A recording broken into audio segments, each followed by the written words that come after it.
नमस्कार साथियों, स्वागत है आपका 5G plus education YouTube channel पे। जैसा कि आज आप देख रहे हो, आज का विषय रहेगा आरएएस भर्ती परीक्षा 2023 की जो प्रारंभिक परीक्षा हुई थी उसकी कट ऑफ मार्क्स कितनी रहेगी। तो दोस्तों, मैं इसका आधार बता दूं कि मेरे कई साथियों ने और मैंने जो एग्ज़ाम दिया था उसके आधार पे अपने चर्चा करने जा रहे हैं। मैंने कई लोगों से पूछा, कुछ यूट्यूब वीडियोज़ भी देखे, उनका भी मैंने विश्लेषण किया।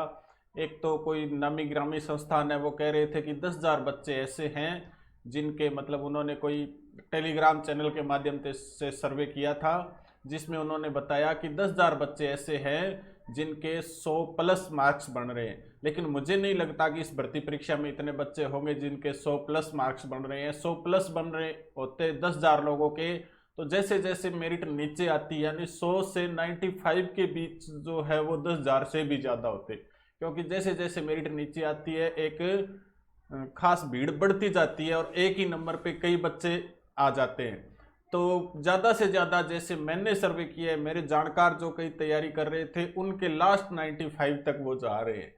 तो मान के चलिए ज़्यादा से ज़्यादा 500, 700 या 1000 बच्चे ही हो सकते हैं जिनके 100 से ऊपर मार्क्स हैं। और अगली बात मैं आपको बता दूं कि जैसे जो पिछली भर्ती परीक्षा थी 2021 की, उसकी जो प्रारंभिक परीक्षा की मेरिट जो लगभग 85 के करीब रही थी, यानी 84.72 रही थी, जनरल की बात कर रहे हैं अपने अभी, तो उस मेरिट के आसपास ही अब रहेगी। मुझे लगता है कि 1 या 1.5 नंबर कम ही रहेगी उससे। इसका कारण ये है कि पिछले से पेपर जरूर इजी था, लेकिन इस बार जो भी प्रश्न थे वो थोड़े फैक्चुअल थे और वन लाइनर थे। लेकिन इसमें एक जो प्रभाव पड़ेगा वो पड़ेगा, इसमें ऑप्शन 5 थे तो उसका भी 1-2% का प्रभाव पड़ेगा। कुछ प्रश्न पिछली बार डिलीट नहीं हुए थे, शायद 1 ही परसेंट डिलीट हुआ था, लेकिन इस बार 2 या 3% डिलीट होंगे, तो उसके कारण थोड़ी सी मेरिट आई जा सकती है, तो लगभग उतनी ही रहेगी। लेकिन मैंने जो आसपास जो दोस्तों से या जो मेरे आधार पे मैंने सर्वे किए, उसके आधार पे आपको जो मेरिट लिस्ट है वो मैं बता रहा हूँ। तो देखिए कंप्यूटर स्क्रीन पे, जो जनरल की मेरिट मैंने मानी है या जो मेरे आंकड़े हैं वो बता रहे हैं कि 83 रहेगी, यानी पिछली बार से लगभग 1-1.5 नंबर कम ही रहेगी।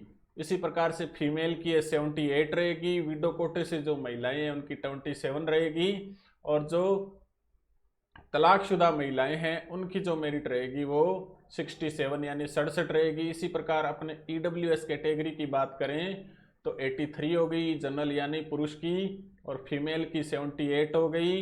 विडो कोटे से जो महिलाएं हैं उनकी 27, और जो तलाकशुदा महिलाएं हैं उनकी 35 यानी 35 रहेगी।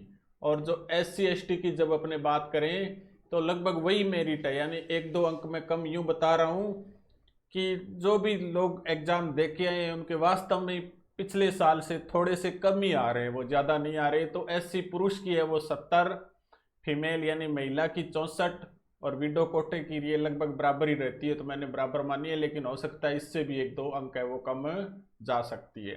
जो तलाकशुदा महिलाएं हैं उनकी 26, और ST में पुरुष की बात करें तो 75, और महिला की बात करें तो 63 यानी 63, और विडो कोटे से जो भी महिलाएं हैं उनकी 21 यानी इससे भी कम रह सकती है, और तलाकशुदा महिलाओं की 49। अब बात करें जब MBC की, तो जनरल की है वो 83, यानी ये मान के चलिए कि लगभग नहीं, हमेशा जो RAS प्री एग्जाम है, प्रारंभिक परीक्षा है, उसमें जनरल के समान ही रहती है। OBC और MBC की फीमेल की 78 ये भी सेम रहेगी, और इसी प्रकार से जो विडो कोटे से महिलाएं हैं उनकी 24, और जो तलाकशुदा महिलाएं हैं उनकी 28 रहेगी। इसी प्रकार से OBC की हो गई, यानी सामान्य के बिल्कुल सेम रहती है। इसी प्रकार से महिलाओं की 78, और विडो कोटे से जो महिलाएं हैं उनकी 27, और तलाकशुदा महिलाओं की 67। अगर आपको वीडियो पसंद आया तो इसको लाइक करें, चैनल को सब्सक्राइब करें और वीडियो को शेयर करें। धन्यवाद दोस्तों।